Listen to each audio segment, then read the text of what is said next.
Hiya.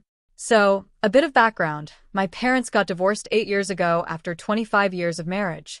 Due to some of the circumstances surrounding the divorce, I am no longer in contact with my mum, my choice, nor my brother, his choice. In the time since then, I have lived with my dad in the same house that I always have, the family home. Around 7 years ago, my dad started looking for a new girlfriend, which is fair enough, and he dated one lady for about a year, then broke it off as he was still struggling with some of the aspects from his now previous marriage. It was quite a mentally tough divorce for him, which left some skeletons hanging around, so the break wasn't completely out of the blue. Since then, he has had various girlfriends, ranging from people who are local to us, to him chatting with people half the world away.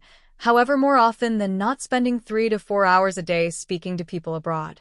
From my understanding, he was involved with them via some online dating sites. However, the online abroad relationships, if you could call it that, would fizzle out in a month or so, and he would find someone else to chat to. On a couple of occasions, some of these people would fly from wherever to our home, spend the week, then we'd never hear from them again.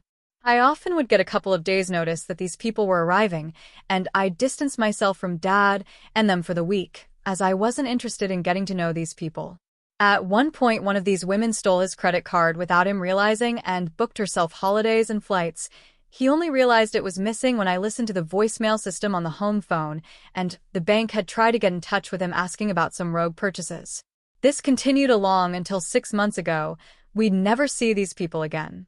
He'd go on holiday with them once, maybe twice, and then never mention them again. During this time, he did find a lady who he was with for 9 months. However, she became a bit of a handful after she'd had a drink, and he said he didn't want to get involved with someone that can't take care of themselves in that way, at which point these internet girlfriends came back into the picture. I travel a lot for work, so when he had these people over, it never really bothered me. More often than not, the people would arrive whilst I was out of the country, or if the visits did happen to coincide, then I'd just excuse myself them like I used to. Back in April, Dad went on a holiday to see one of these women, and she never showed up. He was in a foreign country with no one to chat to for 2 weeks, so one assumes that he would just talk to these internet people for hours on end. It was roughly a week into his trip that he told me he was going to meet someone that was going to change his life, and he couldn't wait to get married again, amongst other stuff on those lines. Bearing in mind that he'd still never met this person at this point. He goes on holiday with this person for a week, doesn't really say much other than he's going to see her again, and I thought that was that.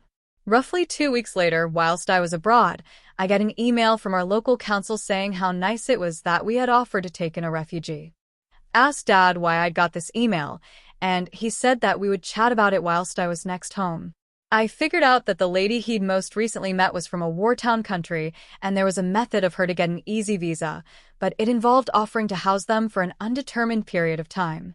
He didn't admit this, however, he never liked to tell me what he was going to do with his previous internet friends, and after an argument between him and I, he did say that it was her idea to do it via that method rather than get a normal tourist visa. This rung alarm bells for me, thinking he's going to get taken advantage of by this new lady. I checked with the council if it was possible to veto the application. However, they said the wheels were already in motion and that a flight was booked for the lady and she would arrive mid-July, which happened to coincide with when I was next away. Apparently, he could ask her to leave and that she legally has no rights to stay, which was a bit of reassurance, although previous experiences with some of his internet friends proved otherwise. Dad still hadn't asked if I was okay with her moving in, and he still hasn't. It is his house, but it would have been nice to at least have a heads up for expectations as to how long she was going to stay rather than I don't know. He had still only spent a week together in person with her at this point. I come back from my work trip to find the house deadlocked, something you can only do from the inside. I bang on the door, and after a couple of minutes, a lady I've never seen before answers and unlocks the door. I'd just spent the last 6 hours traveling back home, so I wanted to sit down for a few minutes before getting myself ready. However, I find out that the entire house has been rearranged to have photos of the lady around it, photos of her family, and there's her personal stuff everywhere. It's not the biggest house in the world, 2 single bedrooms, 1 double, so there isn't a lot of space for miscellaneous stuff. Getting locked out of the house by some random person wasn't what I was expecting, nor finding tons of photos of her in the house, so I go for a cycle for a couple of hours to try and clear my head. Dad hadn't spoken to me at this point in the day still. This has been about 6 weeks now. She still hasn't really spoken to me aside from saying that my medical condition is all in my head, asthma, and the occasional hello. I've told Dad that I'll be as nice to her as she is me. Over summer, I have 3 weeks interrupted break in which she spoke to her family back home on loudspeaker for about 4 hours a day in the middle of the house. She seems nice enough to my dad, which is good, and he does seem happy, but I've told him that I want nothing to do with her and that he can't expect me to like her after knowing her for just over a fortnight at that point, and it's no better now. It all just feels so rushed. I understand he wants to move on, and I don't want to get in the way of it, which is why I'm just not getting involved. I'm moving out in a couple of months, but only a short drive away, so they'll be involved in my life somewhat, but I just don't want to know her. She just seems incredibly inconsiderate to how she's come into my life and expects me to change the way Dad and I have been living together for me to perfectly accommodate to her. So, AITA?